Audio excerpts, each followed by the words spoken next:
As we get ready for Christmas, it's going to be a unique kind of celebration compared to the past years due to the COVID-19 preventive measures. According to the latest figures, the number of infected people continues to increase in Rwanda and across the world. Doctors are busy treating the COVID-19 patients and the rest of other patients. For the first time, students are going to celebrate Christmas in their schools and not with their families. Rwandan residents are getting ready to celebrate the holiday season, despite the fact that they won't get together with others as it has been done in the past years. They say though it's a sacrifice, it's for a cause they fully understand.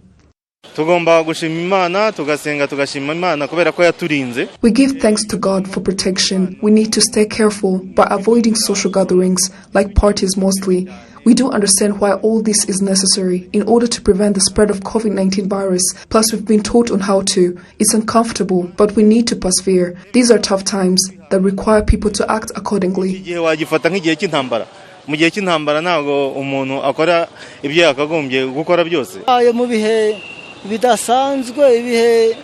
Before this pandemic, we used to celebrate the holidays with our families, but now it won't be the same because of the COVID-19 virus. The spokesperson of police CP John Bosco Kabera says the general public should keep adhering to the COVID-19 preventive measures in order to protect their lives and of others by avoiding social gatherings. He encourages people instead to use technology to communicate.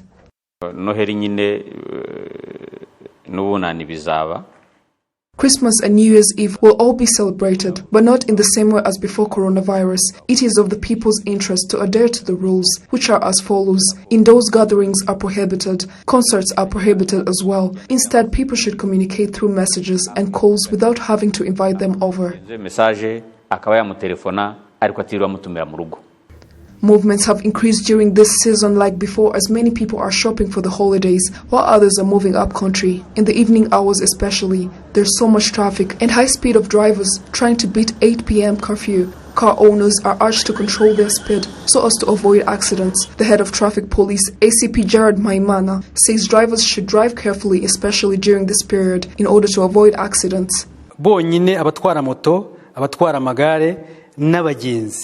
90% of accidents are coming from motorcyclists and cyclists with their passengers. This means more focus is directed to them. We ask motorcyclists, cyclists and those on foot to be careful by first checking both ways before crossing the road in order to avoid accidents and protect their own lives.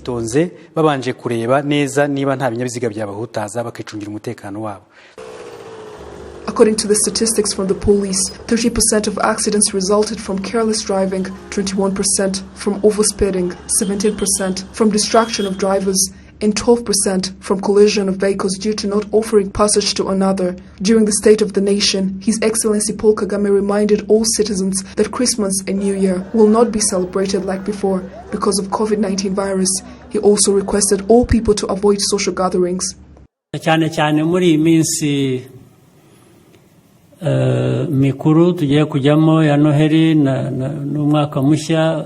During Christmas and New Year's Eve, people like to gather with friends and family. So in this kind of period, it's easy for people to forget the times we are in or what we've been through and where we are heading. We would like to remind all people not to take COVID-19 for granted as they celebrate, continuing to wear face masks, practicing social distancing, washing hands, and also avoiding social gatherings.